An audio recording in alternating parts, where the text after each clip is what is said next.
എല്ലാ വിദ്യാർത്ഥികൾക്കും പുതിയ വീഡിയോയിലേക്ക് സ്വാഗതം. +1 അലോട്ട്മെൻറ്റ് ഇനി വരാൻ പോകുന്നത് സപ്ലിമെൻ്ററി ഘട്ടമാണ്.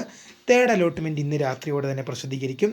അപ്പോൾ സപ്ലിമെൻ്ററി അലോട്ട്മെൻറ്റിനായി ആർക്കൊക്കെ അപേക്ഷ സമർപ്പിക്കാം എന്നൊക്കെയാണ് ഇന്നിങ്ങനെ വിദ്യാർത്ഥികളുടെ മുഴുവൻ സംശയങ്ങൾക്കുമുള്ള മറുപടിയാണത്. സപ്ലിമെൻ്ററി ഘട്ടവുമായി ബന്ധപ്പെട്ടുള്ള വിദ്യാർത്ഥികളുടെ മുഴുവൻ സംശയങ്ങൾക്കുള്ള മറുപടിയാണ് ഈ ഒരു ചാനലിൽ കൂടെ നിങ്ങളുമായി പങ്കുവെക്കാനുള്ളത്. ആദ്യമായിട്ട് കാണുന്ന വിദ്യാർത്ഥികളുണ്ടെങ്കിൽ തീർച്ചയായും മറക്കണ്ട ഇപ്പോൾ തന്നെ ചാനൽ സബ്സ്ക്രൈബ് ചെയ്ത് കൂടെ പറയാൻ പ്രത്യേകം ശ്രദ്ധിക്കുക. സബ്സ്ക്രൈബ് ചെയ്തതിനൊപ്പം നോട്ടിഫിക്കേഷൻ ബെല്ലുകളിലെ ഓൾ ഓപ്ഷൻ എനേബിൾ ചെയ്യാനും വീഡിയോ യൂസ്ഫുൾ ആയി തോന്നുകയാണെങ്കിൽ മാക്സിമം ലൈക്ക് ചെയ്യാനും സുഹൃത്തുക്കളിലേക്ക് ഷെയർ എത്തിക്കാനോട് പ്രത്യേകം ശ്രദ്ധിക്കുക. അപ്പോൾ നമുക്കിതിരെ ഈ വീഡിയോയിലേക്ക് മുമ്പ് നമ്മുടെ ചാനലിൽ വീഡിയോ കാണുന്ന 100 വിദ്യാർത്ഥികൾ വീഡിയോ കാണുമ്പോൾ 10 പേർ പോലും ചാനൽ സബ്സ്ക്രൈബ് ചെയ്യുന്നില്ല. പ്രിയ വിദ്യാർത്ഥികൾ, അങ്ങനെ ആവരുത്. തീർച്ചയായും സബ്സ്ക്രൈബ് ചെയ്യുക, നോട്ടിഫിക്കേഷൻ ബെല്ലുകളിലെ ഓൾ ഓപ്ഷൻ എനേബിൾ ചെയ്യുക. വീഡിയോ യൂസ്ഫുൾ ആയി തോന്നുകയാണെങ്കിൽ മാക്സിമം ലൈക്ക് ചെയ്യുക, സുഹൃത്തുക്കളിലേക്ക് ഷെയർ എത്തിക്കുക. അപ്പോൾ നമുക്കിതിരെ ഈ വീഡിയോയിലേക്ക് +1 അലോട്ട്മെൻറ്റ്.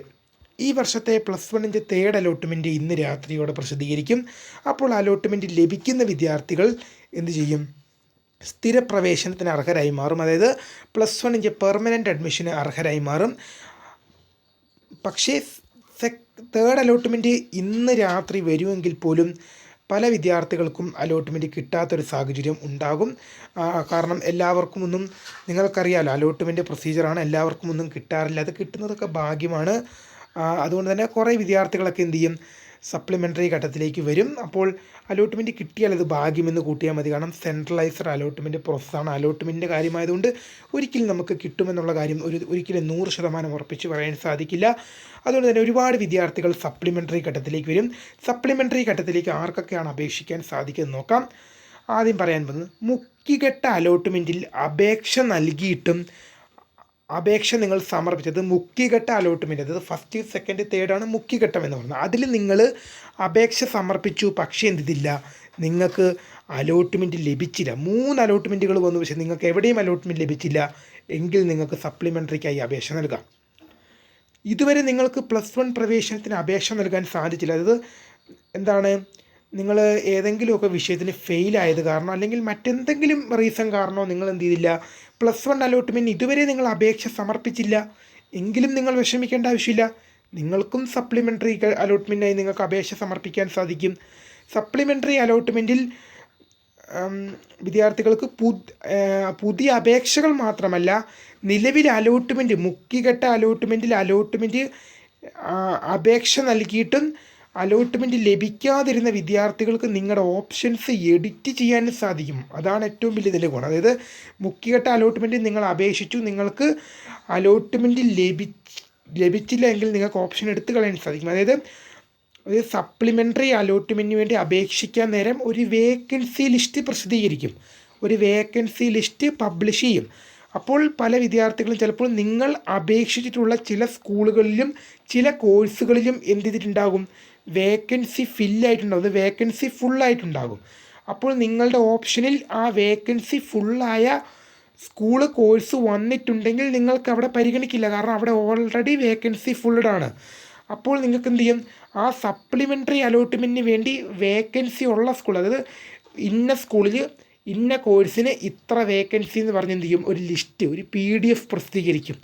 ആ PDF-ലുള്ള ലിസ്റ്റുകളിലേക്കാണ് നിങ്ങൾ അലോട്ട്മെൻറ്റ് സമർപ്പിക്കുന്നത്. ചിലപ്പോൾ നിങ്ങൾക്ക് എന്ത് ചെയ്യേണ്ടി വരും, നിങ്ങളിപ്പോൾ നിലവിൽ അപേക്ഷ സമർപ്പിച്ചിട്ടുള്ളൊരു വിദ്യാർത്ഥിയാണ്, ബട്ട് പ്രശ്നത്തിൽ നിങ്ങൾക്ക് അതായത് നിങ്ങൾക്ക് അലോട്ട്മെൻറ്റ് സമർപ്പിച്ചിട്ടൊരു വിദ്യാർത്ഥിയാണ്, നിങ്ങൾക്ക് അലോട്ട്മെൻറ്റ് ലഭിച്ചില്ല, നിങ്ങൾക്ക് മുഖ്യഘട്ട അലോട്ട്മെൻറ്റിൽ നിങ്ങൾക്ക് അലോട്ട്മെൻറ്റ് ലഭിച്ചില്ല, നിങ്ങൾ സപ്ലിമെൻ്ററി ഘട്ടത്തിലേക്ക് വന്നവരാണ്. അങ്ങനെയാണെങ്കിൽ നിങ്ങൾക്ക് എന്ത് ചെയ്യേണ്ടി വരും, ചിലപ്പോൾ നിങ്ങൾ അലോട്ട്മെൻറ്റിനായി നിങ്ങൾ നിലവിൽ നൽകിയിട്ടുള്ള അപേക്ഷയിലെ ചില സ്കൂളുകളും കോഴ്സുകളും എടുത്തു കളയേണ്ടി വരും. ചിലപ്പോൾ പുതിയ സ്കൂളുകളും കോഴ്സുകളും നിങ്ങൾക്ക് ആഡ് ചെയ്യേണ്ടി വരും. അങ്ങനെയൊക്കെ സംഭവിക്കും. അപ്പോൾ വിദ്യാർത്ഥികൾ ചോദിക്കുന്നത്, എഡിറ്റ് ചെയ്യാത്ത വിദ്യാർത്ഥികളെ സപ്ലിമെൻ്ററി അലോട്ട്മെൻറ്റിൽ പരിഗണിക്കുമോ എന്ന് ചോദിക്കുന്നുണ്ട്. അതായത് നിങ്ങൾക്ക് മുഖ്യഘട്ട അലോട്ട്മെൻറ്റിൽ, അത് ഫസ്റ്റ്, സെക്കൻഡ്, തേർഡ് അലോട്ട്മെൻറ്റുകളിൽ നിങ്ങൾ അപേക്ഷിച്ചു, നിങ്ങൾക്ക് അലോട്ട്മെൻറ്റ് ലഭിച്ചില്ല. അപ്പോൾ നിങ്ങൾക്ക് ഫസ്റ്റ് അലോട്ട്മെൻറ്റ് വന്നപ്പോൾ എന്ത് സംഭവിച്ചായിരുന്നു, നിങ്ങൾക്ക് എഡിറ്റ് ചെയ്യണ്ടായിരുന്നു സെക്കൻഡ് അലോട്ട്മെൻറ്റിന് വേണ്ടി, തേർഡ് അലോട്ട്മെൻറ്റിന് വേണ്ടി നിങ്ങൾക്ക് എഡിറ്റ് ചെയ്യേണ്ടായിരുന്നു. പക്ഷേ സപ്ലിമെൻ്ററി അലോട്ട്മെൻറ്റിൽ നിങ്ങളെ പരിഗണിക്കണമെങ്കിൽ നിങ്ങൾ എന്ത് ചെയ്യണം, എഡിറ്റ് എന്ന ബട്ടണിൽ ക്ലിക്ക് ചെയ്തിട്ട് നിങ്ങൾക്കിപ്പോൾ ഒരു എഡിറ്റും ചെയ്യാനുണ്ടാവില്ല. ഞാൻ പറഞ്ഞേക്ക്, നിങ്ങൾക്കിപ്പോൾ ഒരു എഡിറ്റിംഗ് ചെയ്യാനുണ്ടാവില്ല, നിങ്ങൾക്ക് ഒരു തിരുത്തൽ വരുത്താനുണ്ടാവില്ല, നിങ്ങളുടെ ആപ്ലിക്കേഷൻ എല്ലാം ഫൈനലി കൺഫേംഡ് ആണ്. പക്ഷേ എന്നാൽ പോലും സപ്ലിമെൻ്ററി അലോട്ട്മെൻറ്റിൽ നിങ്ങളെ പരിഗണിക്കണമെങ്കിൽ നിങ്ങൾ എന്ത് ചെയ്യണം? നിങ്ങൾ ഒരു എഡിറ്റ് പോലും ചെയ്യാനില്ലാത്ത വിദ്യാർത്ഥി പോലും എഡിറ്റ് ഓപ്ഷനിൽ ക്ലിക്ക് ചെയ്തുകൊണ്ട് എല്ലാ പ്രൊസീജിയറും നെക്സ്റ്റ് എന്ന് പറഞ്ഞ് ക്ലിക്ക് ചെയ്ത് പോയിട്ട് എന്ത് ചെയ്യണം? നെക്സ്റ്റ് എന്ന് പറഞ്ഞ് ക്ലിക്ക് ചെയ്ത് നെക്സ്റ്റ് എന്ന് പറഞ്ഞ് ക്ലിക്ക് ചെയ്തിട്ട് എന്ത് ചെയ്യണം? അവസാനം ആയി ഡിക്ലെയർ ചെയ്ത് ഫൈനൽ കൺഫർമേഷൻ വീണ്ടും നൽകുന്ന വിദ്യാർത്ഥികളെ പരിഗണിക്കുകയുള്ളൂ അലോട്ട്മെൻറ്റായി. അതായത് നിങ്ങൾ ആദ്യം എന്താണ്, പുതിയ അപേക്ഷ നൽകുന്ന വിദ്യാർത്ഥികൾക്കൊന്നും ചെയ്യേണ്ട, നിങ്ങൾ ഡയറക്റ്റുള്ള പ്രൊസീജിയർ ചെയ്താൽ മതി.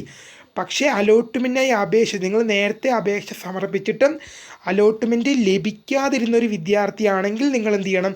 നിങ്ങൾക്ക് എഡിറ്റ് ചെയ്യാനുണ്ടാവില്ല, നിങ്ങളുടെ എല്ലാ വിവരങ്ങളും കറക്റ്റായിരിക്കും. നിങ്ങൾ അപേക്ഷിച്ച സ്കൂളുകളിലും കോഴ്സുകളും ഒക്കെ വേക്കൻസി ഉണ്ടാകും. എന്നാൽ പോലും നിങ്ങൾ എന്ത് ചെയ്യണം? എഡിറ്റ് എന്ന ബട്ടണിൽ ക്ലിക്ക് ചെയ്യുകയും ശേഷം എന്ത് ചെയ്യണം? നിങ്ങളുടെ ആപ്ലിക്കേഷൻ എന്ത് ചെയ്യണം? വീണ്ടും ആയി ഡിക്ലെയർ ചെയ്ത് ഫൈനൽ കൺഫർമേഷൻ നൽകുന്ന അപേക്ഷകൾ മാത്രമേ എന്ത് ചെയ്യുള്ളൂ? അടുത്ത അലോട്ട്മെൻറ്റിന് വേണ്ടി പരിഗണിക്കുകയുള്ളൂ.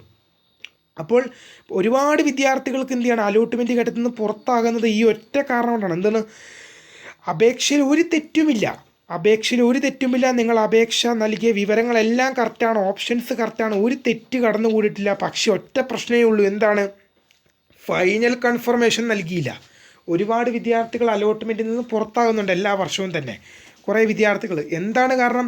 അപേക്ഷയിൽ തെറ്റുമൂലമല്ല. നിങ്ങൾ എന്ത് ചെയ്തിട്ടുണ്ടാകിയല്ല? ഫൈനൽ കൺഫർമേഷൻ ഒരു പച്ച കോളത്തിൽ കാണും. അതായത് ഐ ഡിക്ലെയർ എന്നൊരു ഡിക്ലറേഷൻ നോട്ടിഫിക്കേഷൻ അവിടെ കാണും. അതിൽ നിങ്ങൾക്കൊരു ടിക്ക് ചെയ്യാനുള്ള ഓപ്ഷൻ കാണും. ആ ടിക്ക് ചെയ്തിട്ട് നിങ്ങൾ എന്ത് ചെയ്യണം? ഫൈനൽ കൺഫർമേഷൻ നൽകി നിങ്ങളുടെ ആപ്ലിക്കേഷൻ എന്ത് ചെയ്യണം? ഫുൾ പ്രോസസ്സർ കംപ്ലീറ്റ് ആക്കണം. എന്നാലേ നിങ്ങളെ അലോട്ട്മെൻറ്റിൽ പരിഗണിക്കുകയുള്ളൂ. അപ്പോൾ നിങ്ങളുടെ മുഴുവൻ സംശയങ്ങൾക്കുമുള്ള മറുപടിയെന്ന് വിശ്വസിക്കുന്നു. അലോട്ട്മെൻറ്റ് സമയത്ത് നമ്മൾ വിശദമായ വീഡിയോയും കാത്തിരിക്കാം ഏറ്റവും പുതിയ അറിയിപ്പുകൾക്ക് വേണ്ടി. My name is Kariya, the founder of Kariya ഫോട്ടക്, the career guide, and thank for watching. Bye. Transfer അലോട്ട്മെൻറ്റിനെ കുറിച്ചുള്ള വീഡിയോ പുറകെ വരുന്നുണ്ട് കേട്ടോ. അപ്പോൾ അതും കാണാൻ മറക്കല്ലേ.